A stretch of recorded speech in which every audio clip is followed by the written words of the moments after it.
ये कहानी एक सच्ची घटना के ऊपर आधारित है।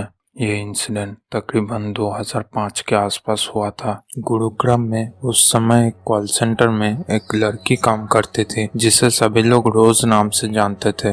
रोज उस कॉल सेंटर में एक एग्जीक्यूटिव थी। रोज एक परफेक्ट एम्प्लॉय थी जो बहुत पंक्चुअल थी और रोजाना टाइम से ऑफिस आया करती थी। वो जब से ऑफिस ज्वाइन की थी तब से वो एम्प्लॉय ऑफ द मंथ का टाइटल अपने नाम करते आ रही थी। लगातार उसको 6 बार best employee of the month का अवार्ड मिली थी। रोज एक अच्छे एम्प्लॉय होने के साथ साथ बहुत शांत और अच्छे स्वभाव का लड़की भी थी। एक दिन अचानक से ही उसकी बेस्ट फ्रेंड बहुत बीमार पड़ जाती है, तो रोज ने उसकी सारी काम खुद के काम के साथ साथ एकदम टाइम पर ख़त्म कर लेती है। इसी छोटे छोटे कारण से सभी उसके साथ दोस्ती करना चाहते थे। सभी एम्प्लॉय ये जानना चाहते थे कि रोज इतना काम क्यों करती है और वो सब काम कैसे मैनेज कर लेती है। तो रोज का जवाब था कि वो बहुत कमाना चाहती है। जैसे ही समय बीतता चला गया वैसे ही रोज की बेस्ट फ्रेंड ने ये जान पाया कि रोज एकदम अकेले थी। छुट्टियों के समय पर भी वो अपने घर नहीं जाती थी क्योंकि रोज का ये मानना था कि अगर वो एक बार घर चली जाती है तो वापस कभी काम पर लौट नहीं सकती, क्योंकि शायद उसके घर वाले उसको रोक लेंगे। रोजाना ऑफिस के कैब में आती जाती थी। उसके साथ जाड़ और एम्प्लॉय भी जाते थे। अब आगे जो घटना घटने वाला था वो शायद कभी किसी ने कल्पना भी नहीं की होगी। एक दिन जब ऑफिस बंद होने ही वाला था तभी रोज की टेबल पे एक इनबाउंड कॉल आता है। अब सभी उस समय अपना सामान पैक कर रहे थे घर जाने के लिए। रोज उस कॉल को अटेंड करने के लिए जाती है। अब जनरली एक इनबाउंड कॉल 10 से 15 मिनट का होता है और रोज ऐसे ही इनबाउंड कॉल को 4 से 5 मिनट में ख़त्म कर देती है। तो उसकी दोस्तों ने सोचा अच्छा चलो थोड़ी देर इंतज़ार कर लेते हैं, रोज को वैसे भी ज़्यादा समय नहीं लगता।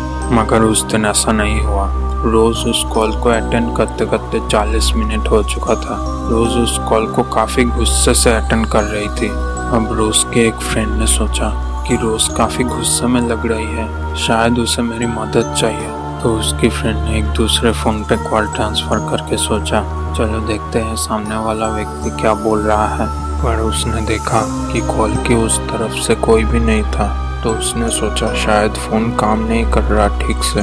तो उसने दूसरे लाइन पे अपना फ़ोन चेक किया तो देखा उसका फ़ोन एकदम ठीक से काम कर रहा था। लेकिन जब भी वो रोज़ के कॉल के साथ कनेक्ट हो रही थी तो उससे कॉल के उस पार से किसी की भी आवाज़ नहीं आ रही थी और सभी वहाँ देखे जा रहे थे कि रोज़ उस कॉल पे बहुत गुस्से से बात कर ही जा रही थी।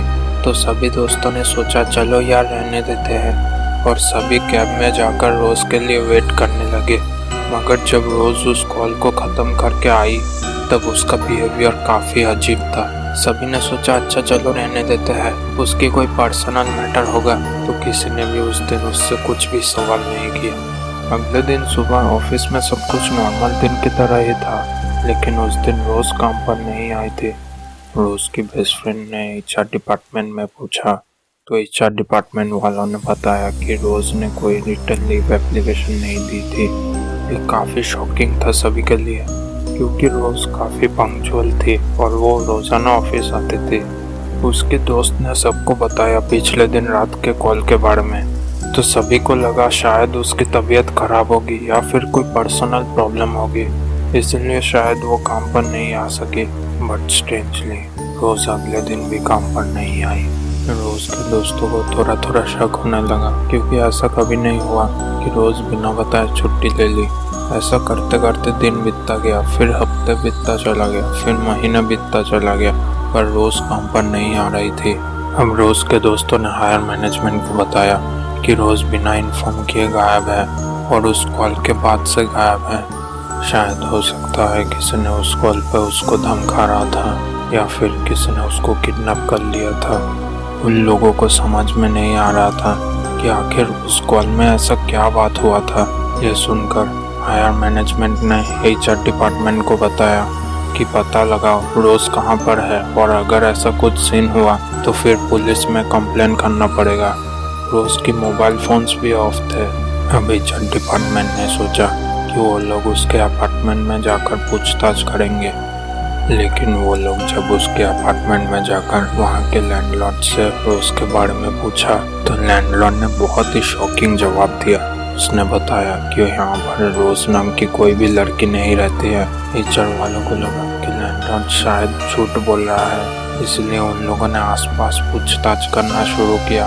पर पूछताछ करने के बाद भी सभी लोगों का यही जवाब मिला कि यहाँ पर कोई भी रोज नाम की लड़की नहीं रहती थी। अब उन लोगों ने पुलिस में कंप्लेंट की, पर पुलिस पे रोज का पता नहीं लगा पाया। अब उसे ढूंढते ढूंढते एचआर डिपार्टमेंट को 3 महीने समय लग गया। 3 महीने में उन लोगों को रोज का कोई अता पता भी नहीं मिला। बहुत ढूंढने के बाद रोज के दोस्तों के हाथ में लगा रोज का परमानेंट एड्रेस, तो वो सब लोग वहाँ पर भी गए, पर उन्हें वहाँ पर भी रोज नहीं मिला। लेकिन वो लोग रोज की फैमिली के पास से जो सुने थे वो सुनकर उन लोगों की हालत बहुत टाइट हो गई। रोज की फैमिली वालों ने बताया कि रोज कैसे कम पड़ा सकती है, रोज तो अब इस दुनिया में नहीं रही। रोज को गए हुए 8 साल बीत चुके हैं। अब ये चीज आग की तरह पहले पूरे एचआर डिपार्टमेंट में, उसके बाद पूरे ऑफिस में फैल गई कि भाई वो जो रोज काम पे आती थी वो तो रोज नहीं बल्कि वो तो एक आत्मा थी। उसकी जो बेस्ट फ्रेंड थी उसका बहुत बुरा हालत हो चुका था। वो हर समय यही सोचती रही कि मैं जिसके साथ काम करती थी, जिसको अपनी सारी बात शेयर करती थी, वो एक इंसान नहीं था। अब उसकी भी कार्डियक अरेस्ट से डेथ हो गई। तो उसकी एक और दोस्त ने अपनी दिमागी संतुलन खो बैठा था। वो पूरा मेंटली अनस्टेबल हो चुकी थी। बहुत समय बाद वो जाके नॉर्मल हुई। इस बात को सुनकर बहुत सारे एम्प्लॉय ने उस कॉल सेंटर से रिजाइन कर लिया। पुलिस के इन्वेस्टिगेशन के बाद ये पता चला कि ये जो कॉल सेंटर था वो एक कब्रिस्तान के ऊपर बना था। और दूसरी बात जिसकी वजह से ये कॉल सेंटर हॉन्टेड हो चुका था वो है कि इस कॉल सेंटर को बनाने से पहले सारा ग्रेवयार्ड पूरा खाली कराया गया था। शायद इसी वजह से रोज की आत्मा आज भी वहाँ भटकती है। इस घटना के होने के बाद इस केस को पूरी तरह से दफना दिया गया। रोज की कहानी आज भी एक मिस्ट्री बनी हुई है। आखिर क्यों आई थी रोज उस कॉल सेंटर में एक एम्प्लॉय बनकर?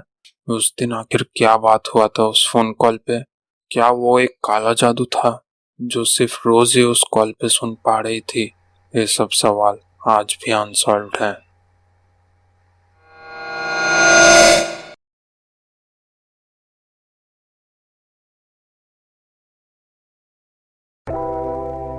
वीडियो पसंद आया हो तो एक लाइक कर देना और चैनल को भी सब्सक्राइब कर देना ताकि मैं तुम लोगों के लिए ऐसे ही और वीडियोस ला सकूं। आज के लिए इतना ही, मिलते हैं अगले वीडियो में।